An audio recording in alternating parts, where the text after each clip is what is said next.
어머니, 서명부터 하고 가세요. 지금 당장 도망치세요. 서명하지 마세요. 조직적 사기 및 공갈 혐의로 징역 20년을 선고합니다. 부산국제시장 중앙로 23번지. 새벽 5시면 어김없이 불이 켜지는 가게가 하나 있습니다. 파란색 천막에 영분인의 멸치국수라고 손글씨로 쓴 간판이 걸린 곳입니다. 28해째 최영분 할머니가 하루도 빠짐없이 문을 여는 가게였습니다. 73세 나이에도 영분의 손은 정확했습니다. 멸치 육수를 거르는 손길, 팔을 써는 칼질, 국수를 삶아 건지는 동작 하나하나가 리듬을 탔습니다. 손님들은 그 맛을 알아봤습니다. 여기 국수는 정직해요. 할머니처럼요. 단골들이 자주 하는 말이었습니다. 영분은 검소하게 살았습니다. 가게 뒤편 단칸방에서 혼자 지냈습니다. 남편을 일찍 여의고 아들 하나를 키워냈습니다. 밤낮으로 국수를 말아 학비를 댔고 손에 물집이 잡히도록 설거지를 했습니다. 아들 민수는 그렇게 대학을 나와 부산 시내에 작은 회사를 차렸습니다. 결혼도 했습니다. 며느리도 생겼습니다. 이제 엄마 좀 쉬세요. 민수는 가끔 그렇게 말했지만 영분은 고개를 저었습니다. 일 안 하면 늙어. 나는 여기가 좋아. 시장은 영분의 삶 그 자체였습니다. 아침이면 생선가게 사장이 인사를 건넸고 점심때면 떡볶이 가게 아줌마가 반찬을 나눠줬습니다. 골목 어기 파출소 경찰도 영분의 국수를 좋아했습니다. 할머니, 오늘도 맛있어요. 그 말 한마디가 영분에게는 하루의 보람이었습니다. 그런 평화가 흔들리기 시작한 건 석 달 전부터였습니다. 며느리 한서연이 자주 찾아왔습니다. 어머니, 제가 청소 좀 할게요. 서연은 단칸방 구석구석을 닦았습니다. 먼지 하나 남기지 않았습니다. 냉장고를 정리하고 이불을 햇볕에 말렸습니다. 가게 뒤편까지 쓸고 닦았습니다. 그러고는 손수 끓인 삼계탕을 들고 왔습니다. 몸보신하셔야죠. 요즘 기력이 없으신 것 같아서요. 영분은 고마웠습니다. 며느리가 이렇게까지 챙겨주는 게 신기하고 또 감사했습니다. 시장 친구들도 부러워했습니다. 영분이 너. 며느리. 복 터졌네. 요즘 그런 며느리 어디 있어? 그렇습니다. 요즘 며느리들은 시어머니를 잘 찾아오지 않았습니다. 그런데 서연은 달랐습니다. 일주일에 2~3번은 찾아왔고 홍삼정을 챙겨주고 보약을 지어다 줬습니다. 어머니, 이거 꼭 드세요. 건강이 제일 중요해요. 서연은 웃었습니다. 하얀 치아가 드러나는 예쁜 미소였습니다. 하지만 영분은 이상하게도 그 미소가 불편했습니다. 왜 그런지는 몰랐습니다. 그저 가슴 한편이 답답했습니다. 그리고 최근 들어 서연의 요구가 늘어났습니다. 어머니, 은행 좀 같이 가요. 통장 정리 좀 해야 할 것 같아요. 병원도 가셔야죠. 건강검진 받으셔야 해요. 도장 어디 있어요? 제가 정리 좀 할게요. 영분은 고개를 가로저었습니다. 아니야. 그건 내가 알아서 할게. 그러면 서연의 표정이 살짝 굳었습니다. 미소는 여전했지만 눈빛이 차가워졌습니다. 그 순간이 지나가면 다시 상냥한 얼굴로 돌아왔지만 영분은 그 찰나의 변화를 놓치지 않았습니다. 어머니, 제가 도와드리려는 건데 왜 그러세요? 서연의 목소리는 부드러웠지만 어딘가 날카로운 구석이 있었습니다. 영분은 대답하지 않았습니다. 그저 손으로 멸치를 손질하며 침묵을 지켰습니다. 그날 저녁 시장 친구 광명자가 가게에 들렀습니다. 명자는 영분과 50년을 함께 산 친구였습니다. 시장에서 건어물 가게를 했고 세상 물정에 밝았습니다. 명자는 국수 한 그릇을 앞에 두고 말했습니다. 영분아. 너 며느리 조심해. 왜? 눈빛이 이상해. 오늘도 봤는데. 내 가게 앞에서 서성이더라고. 그런데 눈이 싸늘해 웃는 게 아니야. 명자는 젓가락을 놓고 영분의 손을 잡았습니다. 도장 절대 찍지 마. 통장도 보여주지 말고. 요즘 세상에 그런 사람들 많아. 늙은이 재산 노리는 거야. 영분은 웃으려 했지만 웃음이 나오지 않았습니다. 설마. 설마가 사람 잡아. 내 말 명심해. 명자는 진지했습니다. 농담이 아니었습니다. 영분은 가슴이 철렁 내려앉는 걸 느꼈습니다. 그날 밤 영분은 단칸방 이불 속에서 잠을 이루지 못했습니다.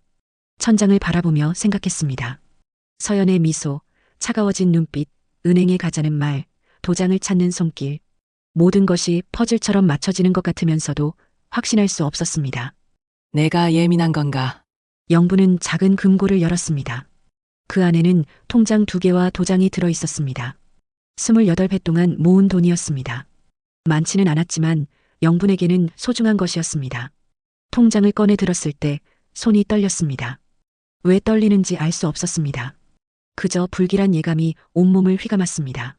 영분은 통장을 다시 금고에 넣고 자물쇠를 잠갔습니다.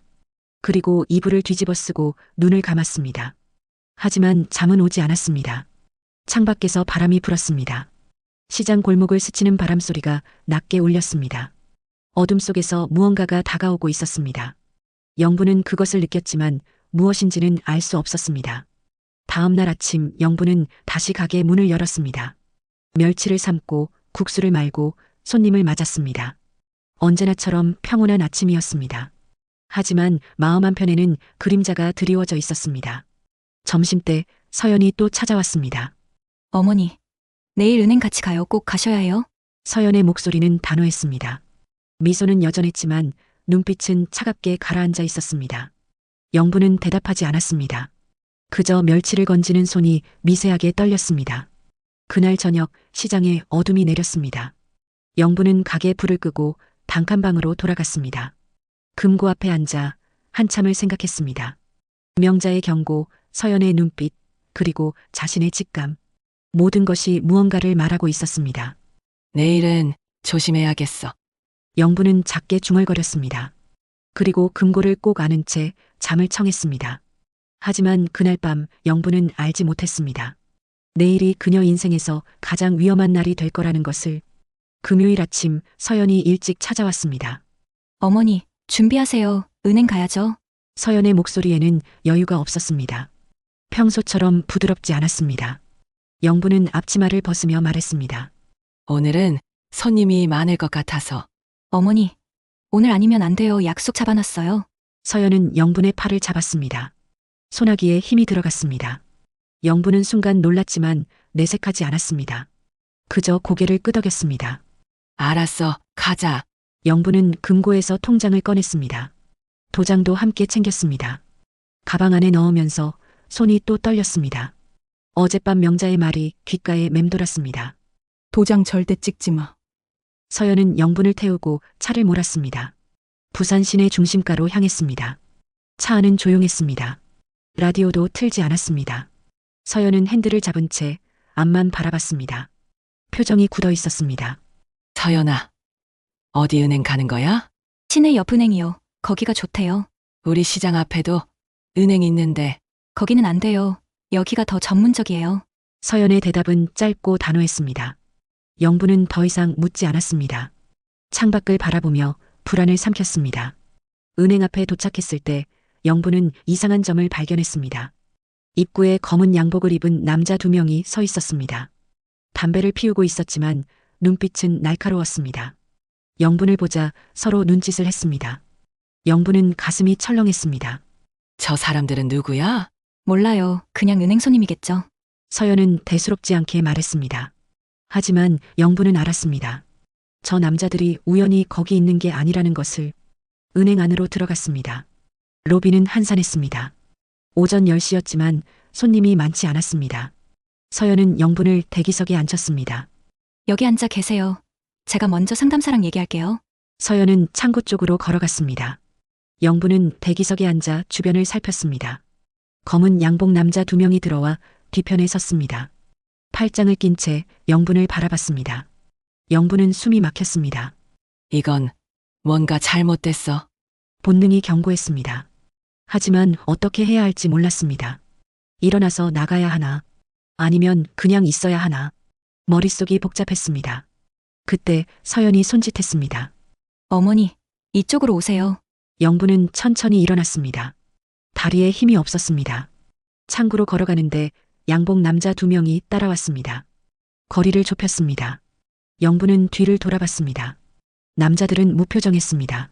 창구 앞에 앉았습니다. 창구 직원은 젊은 여성이었습니다. 이름표에 이아람이라고 적혀 있었습니다.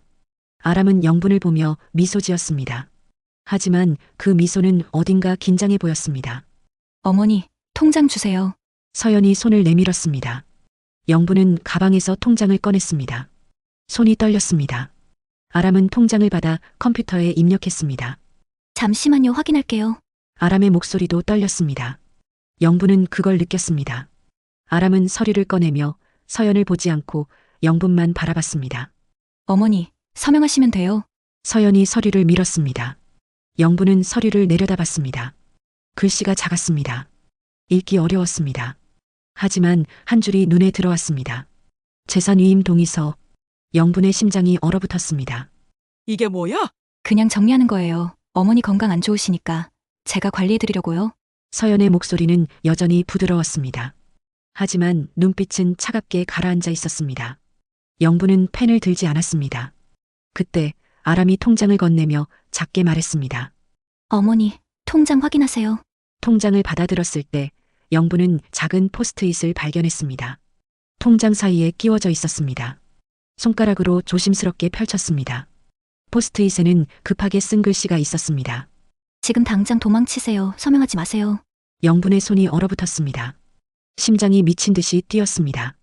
아람은 영분을 똑바로 바라봤습니다. 눈빛이 간절했습니다. 제발이라고 말하는 것 같았습니다. 어머니, 왜 그러세요? 빨리 서명하세요. 서연이 재촉했습니다. 영부는 고개를 들었습니다. 뒤편에 양복 남자들이 한 걸음 다가왔습니다.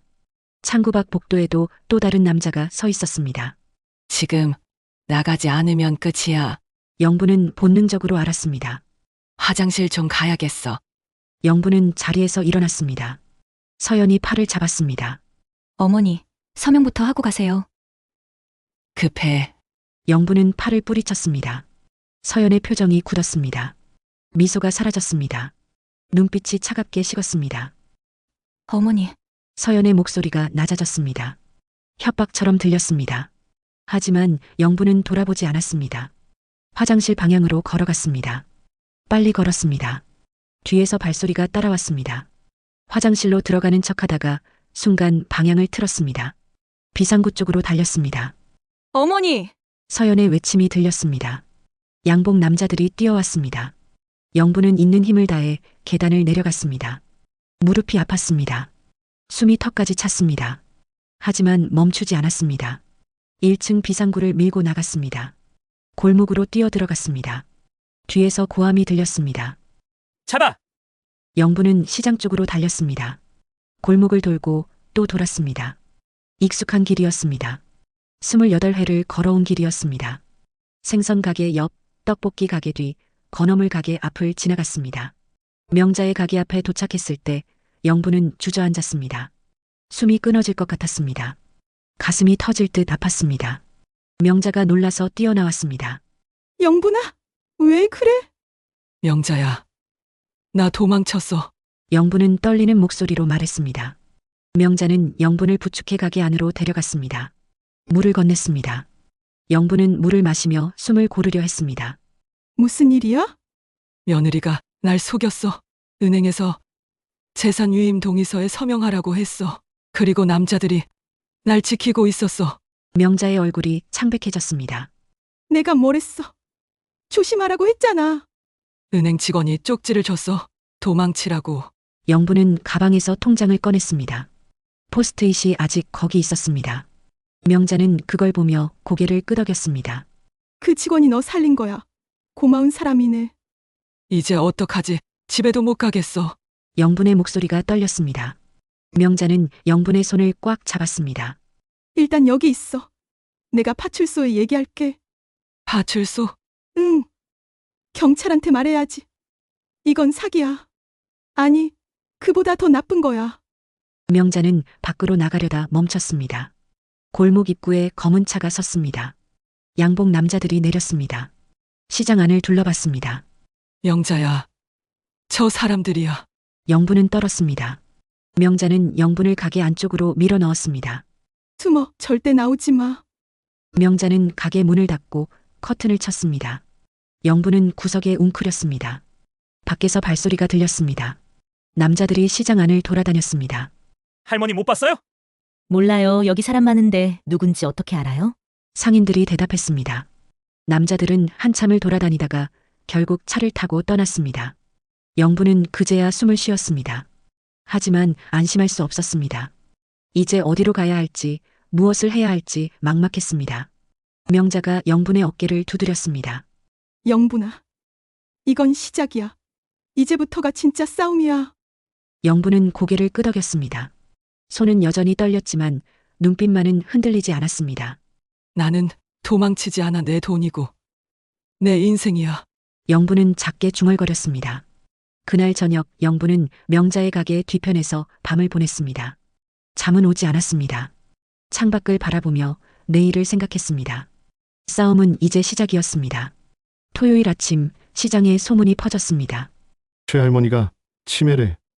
은행에서 난동 부리고 도망쳤대. 경찰이 찾고 있대요. 영부는 명자의 가게 뒤편에서 그 소문을 들었습니다. 귀를 의심했습니다. 하지만 시장 사람들의 목소리는 선명했습니다.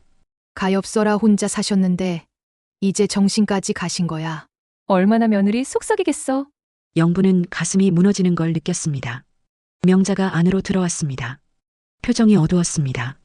영분아, 밖에 나가면 안 돼. 무슨 소리야? 저게? 며느리가 파출소에 신고했어. 치매 실종 노인이라고. 영분의 손이 떨렸습니다. 나는 치매가 아니야. 나도 알아. 근데 사람들은 몰라. 며느리가 눈물까지 흘리면서 말했대. 어머니가 요즘 정신이 오락가락 하신다고. 은행에서 갑자기 도망쳤다고. 명자는 창밖을 가리켰습니다. 파출소 경찰이 시장 안을 돌아다녔습니다. 상인들에게 영분의 사진을 보여주며 물었습니다. 이 할머니 못 보셨어요?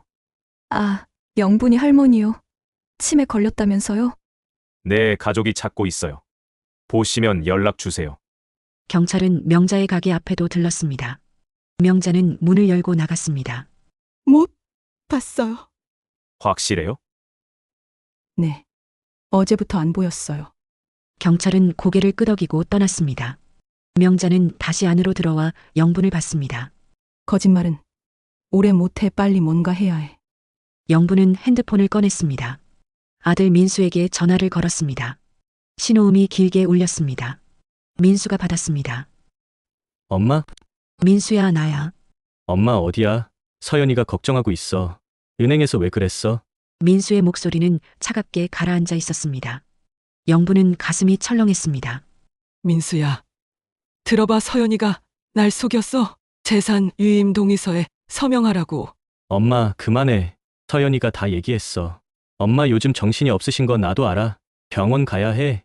나는 멀쩡해. 며느리가 거짓말하는 거야. 엄마! 민수가 소리쳤습니다.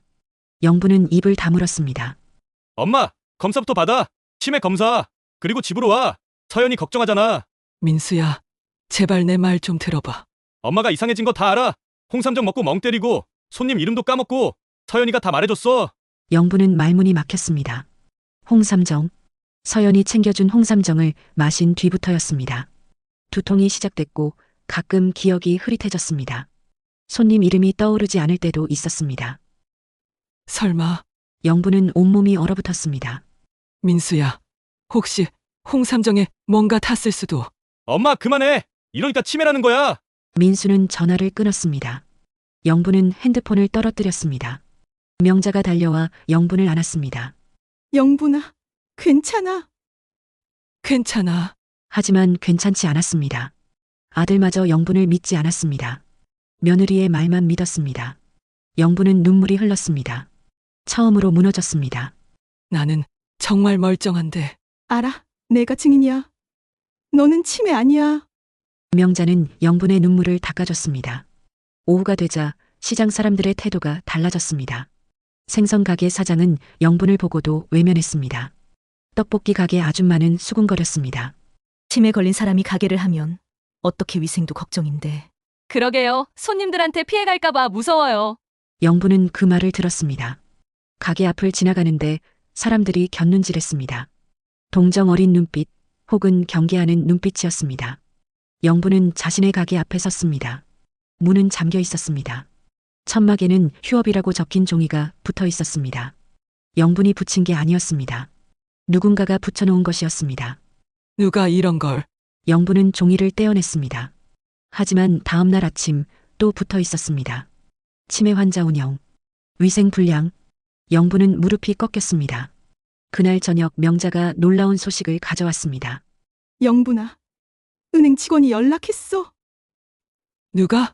이아람 그 쪽지 준 직원 우리 가게로 연락 왔어. 영부는 고개를 들었습니다. 명자는 핸드폰을 보여줬습니다. 만나자고 했어. 할 얘기가 있대. 다음 날 영분과 명자는 조용한 카페에서 아람을 만났습니다. 아람은 긴장한 얼굴이었습니다. 주변을 살피며 낮은 목소리로 말했습니다. 할머니, 괜찮으세요? 고맙습니다. 덕분에 살았어요.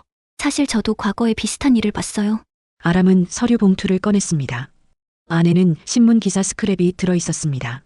작년에 부산 해운대에서 비슷한 사건이 있었어요. 70대 할아버지가 며느리한테 전 재산을 빼앗겼어요. 치매 진단서를 위조해서요. 그 며느리 뒤에 조직이 있었어요.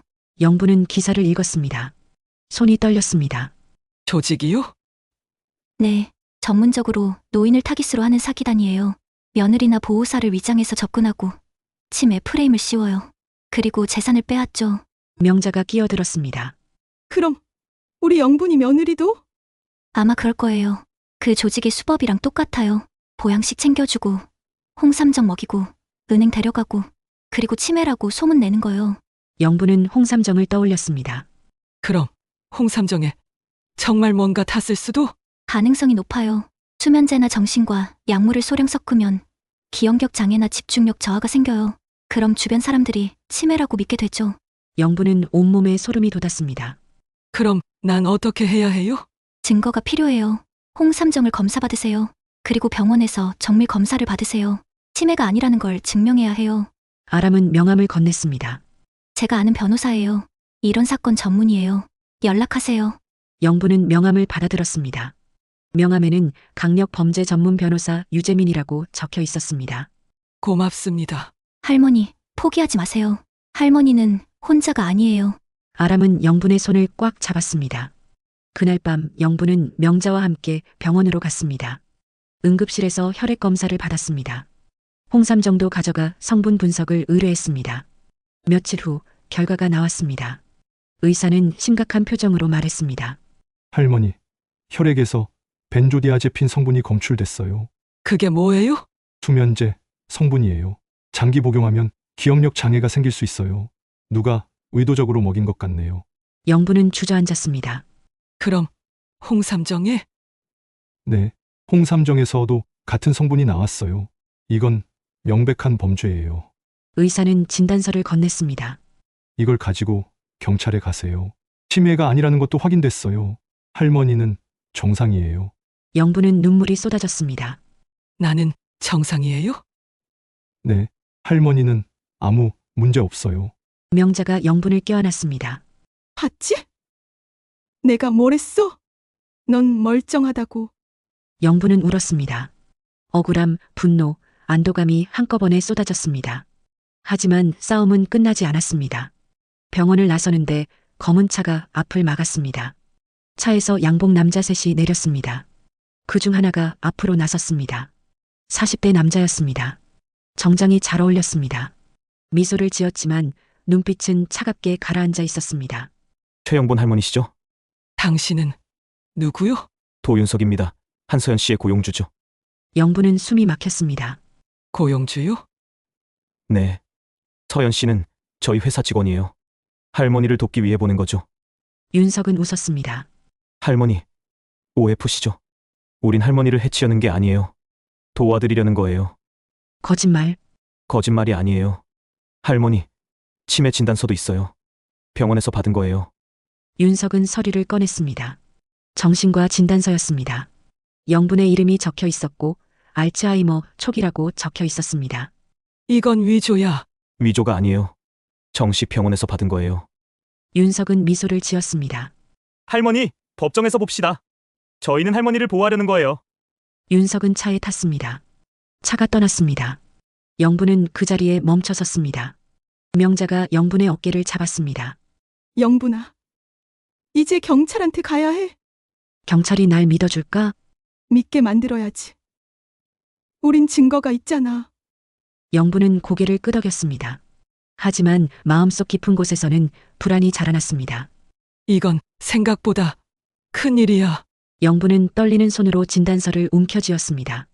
싸움은 이제 본격적으로 시작되었습니다. 월요일 아침 영부는 부산 중부경찰서로 향했습니다. 명자가 함께였습니다. 두 사람은 강력팀 사무실 앞에 섰습니다. 문을 열고 들어가자 책상에 앉은 형사 한 명이 고개를 들었습니다. 무슨 일이세요? 신고하러 왔어요. 사기 사건이요. 형사는 이름표를 보니 박상진이라고 적혀 있었습니다. 40대 중반으로 보였습니다. 눈빛이 날카로웠습니다. 앉으세요. 자세히 말씀해 보세요. 영부는 차근차근 설명했습니다. 며느리의 접근, 홍삼정, 은행 사건, 치매 프레임, 그리고 도윤석의 등장까지. 상진은 메모하며 들었습니다. 증거 있으세요? 영부는 병원 진단서를 꺼냈습니다. 혈액 검사 결과지, 홍삼정 성분 분석 결과, 그리고 은행 직원 이아람의 증언서까지. 상진은 서류를 꼼꼼히 읽었습니다. 이거 심각한 사건이네요. 그럼 며느리를 잡아주실 수 있어요? 상진은 고개를 저었습니다. 아직은 어려워요. 증거가 약해요. 약하다니요? 이게 다 증거잖아요. 할머니, 이건 정황 증거예요. 결정적 증거가 아니에요. 며느리가 직접 약을 탔다는 걸 입증해야 해요. 지금은 누군가 탔다는 것까지만 증명돼요. 영부는 주저앉았습니다. 그럼 어떻게 해요? 상진은 잠시 생각했습니다. 그리고 조용히 말했습니다. 미끼 작전을 해야 해요. 미끼요? 네. 며느리가 다시 접근하게 만들어야 해요. 그리고 현장에서 잡아야 해요. 현행범으로요. 명자가 끼어들었습니다. 그럼 영분이가 위험하잖아요. 제가 보호할게요. 감시 카메라를 설치하고 잠복 인력을 배치할게요. 할머니는 연기만 하시면 돼요. 영부는 떨렸습니다. 연기요? 네. 며느리한테 전화하세요. 병원 검사 받았는데 치매 맞다고. 그러니까 집에 가겠다고.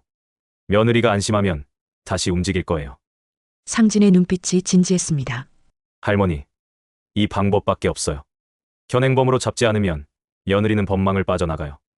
영부는 한참을 고민했습니다. 무서웠습니다. 며느리를 다시 만난다는 것, 그 차가운 눈빛을 다시 본다는 것. 하지만 도망칠 수는 없었습니다. 알겠어요.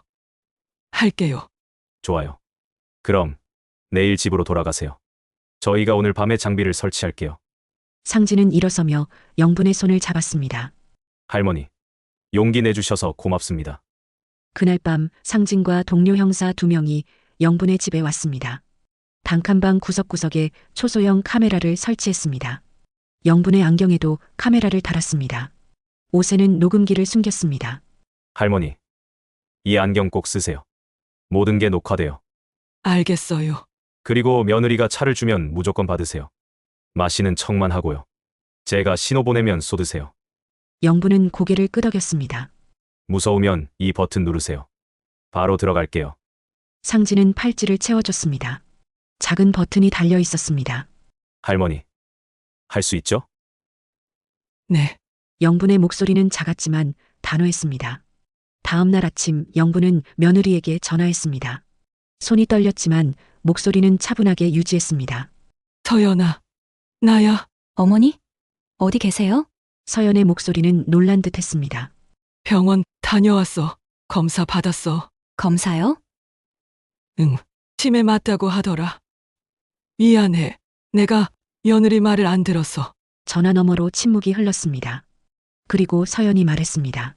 어머니, 괜찮아요. 이해해요. 집으로 오세요. 제가 모시러 갈게요. 아니야. 내가 갈게. 오늘 저녁에. 알겠어요. 기다릴게요. 전화가 끊겼습니다. 영부는 핸드폰을 내려놓고 깊게 숨을 내쉬었습니다. 상진이 옆에서 지켜보고 있었습니다. 잘하셨어요. 이제 기다리는 거예요. 저녁 6시 영부는 집으로 돌아왔습니다. 서연이 현관에서 기다리고 있었습니다. 웃고 있었습니다. 따뜻한 미소였습니다. 하지만 영부는 그 뒤에 숨겨진 차가움을 느꼈습니다. 어머니, 오셨어요. 들어오세요. 영부는 안경을 쓴 채 집 안으로 들어갔습니다. 방에는 홍삼차가 준비되어 있었습니다. 제가 차 끓였어요. 드세요. 서연은 찻잔을 건넸습니다. 영부는 받아들었습니다. 손이 떨렸습니다. 고마워. 어머니, 이제 집에서 편히 쉬세요. 제가 다 챙겨드릴게요. 서연은 앉아서 영분을 바라봤습니다. 눈빛이 차갑게 가라앉았습니다. 그리고 어머니, 통장 좀 주세요. 제가 관리할게요. 영부는 차를 마시는 척했습니다. 입술만 적셨습니다. 통장은 내가 가지고 있을게. 어머니, 치매 환자는 재산 관리 못해요. 법으로 정해진 거예요. 서연의 목소리가 낮아졌습니다. 도장부 주세요. 지금 당장. 영부는 차를 내려놓았습니다. 싫어. 어머니! 서연이 소리쳤습니다. 미소가 사라졌습니다. 눈빛이 날카롭게 변했습니다. 어머니, 왜 이러세요? 제가 도와드리려는 건데. 넌 날 돕는 게 아니야. 내 돈을 빼앗으려는 거야. 서연의 얼굴이 굳었습니다. 뭐라고요? 홍삼정에 약 탄 거 알아? 나 치매 아니야. 병원에서 확인했어. 서연은 잠시 멈췄습니다. 그리고 웃었습니다. 차갑게. 어머니, 그게 치매예요, 망상이에요. 망상이 아니야. 영부는 안경을 고쳐 썼습니다. 카메라가 서연을 정확히 포착했습니다. 서연은 가방에서 서류를 꺼냈습니다. 어머니, 여기 서명하세요. 안 하시면 요양원 보낼 거예요. 요양원? 네, 법적으로 가능해요. 치매 환자는 보호자가 결정할 수 있어요. 서연은 펜을 내밀었습니다. 영부는 펜을 받지 않았습니다. 난 서명 안 해. 어머니, 마지막이에요. 서명하세요. 서연이 영분의 손을 잡았습니다. 소나기에 힘이 들어갔습니다. 아팠습니다. 그때 문이 열렸습니다. 상진과 형사들이 들이닥쳤습니다. 경찰이다. 손들어. 서연은 놀라서 뒤로 물러섰습니다. 하지만 도망칠 곳은 없었습니다. 형사들이 서연을 둘러쌌습니다. 한서연 씨 살인미수 혐의로 체포합니다. 상진이 수갑을 채웠습니다. 서연은 소리쳤습니다. 뭐예요? 난 아무것도 안 했어요. 증거 다 있어요. 홍삼정에 약 탄 거, 재산 위임 강요한 거. 다 녹화됐어요. 서연의 얼굴이 창백해졌습니다. 영부는 그 모습을 보며 눈물이 흘렀습니다. 안도와 슬픔이 뒤섞였습니다. 할머니, 괜찮으세요? 상진이 물었습니다. 영부는 고개를 끄덕였습니다. 네, 이제 괜찮아요. 서연은 끌려나갔습니다. 비명을 질렀습니다. 도사장님한테 전화해요. 영부는 그 말을 들으며 불안을 느꼈습니다. 도 사장, 도윤석. 상진도 같은 생각을 했는지 표정이 굳었습니다. 할머니, 이제 시작이에요. 배우를 잡아야 해요. 영부는 고개를 끄덕였습니다. 하지만 며칠 후 뉴스가 터졌습니다. 부산 노인 대상 사기 조직 검거 피해자는 치매 환자. 뉴스에서는 도윤석이 기자회견을 열었습니다. 정장을 입고 차분한 목소리로 말했습니다. 저희는 치매, 노인을 돕는 금융 컨설팅 회사입니다. 최영분 할머니도 저희가 도와드리려 했습니다. 하지만 할머니께서 오해하신 것 같습니다. 저희는 법적으로 문제없이 운영하고 있습니다. 기자들이 질문했습니다. 그럼 한서연 씨는요? 서연 씨는 저희 직원이 아닙니다. 개인적으로 일한 겁니다. 윤석은 웃었습니다. 그리고 서연은 보석으로 풀려났습니다. 영부는 뉴스를 보며 주저앉았습니다. 어떻게 이럴 수가? 상진도 분노했습니다. 이 자식들 완전히 준비된 거예요. 변호사도 최고급이고 언론 플레이도 완벽해요. 그럼 이제 어떻게 해요?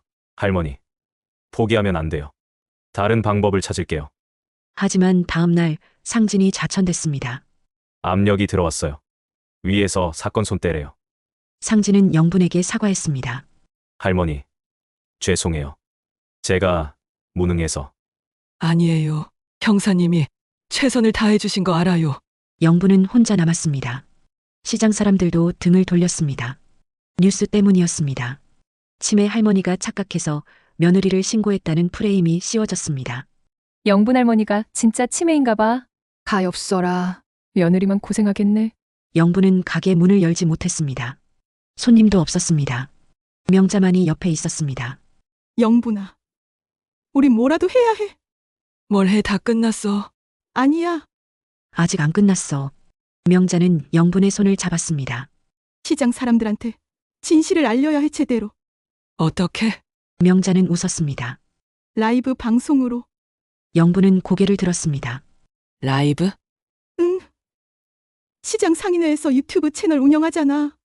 골목 라디오라고. 거기서 생중계하는 거야. 윤석놈 사무실에 들어가서. 영부는 놀랐습니다. 그건 너무 위험해. 위험해도 해야지. 이대로 당할 순 없잖아. 명자의 눈빛이 불타올랐습니다. 영부는 한참을 생각했습니다. 그리고 결심했습니다. 좋아, 하자. 다음 날 영분과 명자는 윤석의 사무실로 향했습니다. 안경에 카메라를 달고 핸드폰으로 생중계를 시작했습니다. 골목 라디오 채널에 시청자가 모이기 시작했습니다. 영분이 할머니다. 무슨 일이에요? 댓글이 달렸습니다. 영부는 사무실 문을 열었습니다. 윤석이 책상에 앉아 있었습니다. 놀란 표정으로 영분을 봤습니다. 할머니, 여긴 왜? 진실을 밝히러 왔어요. 영부는 안경을 고쳐 썼습니다. 생중계는 계속됐습니다. 시청자는 수만 명으로 늘어났습니다. 영부는 떨리는 목소리로 말했습니다. 여러분, 제 이야기를 들어주세요. 저는 치매가 아닙니다. 생중계 화면에 영분의 얼굴이 떴습니다. 시청자 수가 10만 명을 넘었습니다. 댓글이 폭포처럼 쏟아졌습니다. 할머니 힘내세요. 저 남자가 누구예요? 경찰 불러야 하는 거 아니에요? 윤석은 당황한 표정으로 일어섰습니다. 할머니, 지금 뭐 하시는 거예요? 진실을 말하는 거예요. 당신들이 뭘 했는지. 영부는 안경을 고쳤으며 윤석을 똑바로 바라봤습니다. 당신이 며느리를 보낸 거죠? 내 재산을 빼앗으려고? 윤석은 웃으려 했습니다. 하지만 웃음이 나오지 않았습니다. 카메라가 자신을 향하고 있다는 걸 알았기 때문입니다. 할머니, 오해예요, 저는. 오해가 아니에요. 홍삼정에 약을 탔고 치매 프레임을 씌웠고 재산 유임 동의서에 서명하게 만들려 했어요. 증거 있어요? 윤석의 목소리가 날카로워졌습니다. 증거는 여기 있어요. 영부는 가방에서 서류를 꺼냈습니다. 혈액 검사 결과, 홍삼정 성분 분석, 은행 직원 이아람의 증언서, 모든 걸 카메라 앞에 펼쳤습니다. 시청자들이 환호했습니다. 이건 결정적 증거잖아요. 경찰 출동! 할머니 대단하세요. 윤석의 얼굴이 굳었습니다. 문을 향해 걸어가려 했습니다. 하지만 명자가 문을 막아섰습니다. 어디 가요? 비켜요! 안 비켜요. 끝까지 봐야죠. 명자는 단호했습니다. 윤석은 주머니에서 핸드폰을 꺼냈습니다. 전화를 걸려 했습니다. 하지만 영분이 말했습니다. 전화해봤자 소용없어요. 이미 수십만 명이 보고 있어요. 윤석은 핸드폰을 내려놓았습니다. 그리고 차갑게 웃었습니다. 할머니, 당신이 이기는 줄 알아요. 세상은 그렇게 호락호락하지 않아요. 그럼 당신이 이긴다고 생각해요? 당연하죠. 돈이면 다 돼요. 변호사도, 언론도, 경찰도 다 돈으로 움직여요. 윤석의 목소리가 커졌습니다. 당신 같은 늙은이가 뭘 할 수 있어요? 아무것도 못해요. 그 순간 사무실 문이 열렸습니다. 박상진 형사가 들어왔습니다. 뒤에는 특공대 대원들이 따라왔습니다. 도윤석 씨 사기와 살인미수 혐의로 체포합니다. 윤석은 뒤로 물러섰습니다. 뭐예요? 난 아무것도 안 했어요. 생중계 다 봤어요. 자백했잖아요. 돈이면 다 된다고. 상진은 수갑을 꺼냈습니다. 그리고 할머니 증거도 확보됐어요. 이제 끝났어요. 윤석은 저항했습니다. 하지만 특공대 대원들이 제압했습니다. 수갑이 채워졌습니다. 할머니, 고생하셨어요. 상진이 영분에게 말했습니다. 영분은 눈물이 흘렀습니다. 형사님, 좌천당하신 거 아니었어요? 사건 맞지 말라고 했지. 포기하라고는 안 했어요. 상진은 웃었습니다. 그리고 생중계 덕분에 윗선도 압력을 못 넣었어요. 국민이 다 지켜보는데 어떻게 막아요? 영분은 주저앉았습니다. 힘이 빠졌습니다. 명자가 달려와 영분을 안았습니다. 영분아, 해냈어. 우리가 해냈어. 생중계 화면에는 축하 댓글이 폭발했습니다. 할머니 최고. 정의는 이긴다. 시청자 300만 돌파! 영분은 카메라를 보며 말했습니다. 여러분, 고맙습니다. 혼자였으면 못 이겼을 거예요. 여러분이 함께 해주셔서 이길 수 있었어요. 영분의 목소리는 떨렸지만 단호했습니다. 생중계는 끝났습니다. 다음 날 전국이 들썩였습니다. 뉴스마다 영분의 이야기가 나왔습니다. 부산국제시장 할머니, 사기 조직 무너뜨려. 생중계로 밝혀낸 진실 시민의 힘. 노인 대상 사기. 전국 피해자 수백 명 추정. 윤석의 조직은 일망타진됐습니다. 서연을 포함한 조직원들이 줄줄이 체포됐습니다. 피해자들이 속속 나타났습니다. 영분처럼 치매 프레임에 갇혔던 노인들이었습니다. 저도 피해자예요. 제 어머니도 당했어요. 경찰은 전국적으로 수사를 확대했습니다. 한 달 후 법정. 영분은 증인석에 앉았습니다. 검사가 물었습니다. 피해자께서는 어떻게 이 사건을 밝혀내셨습니까? 혼자서는 못했어요.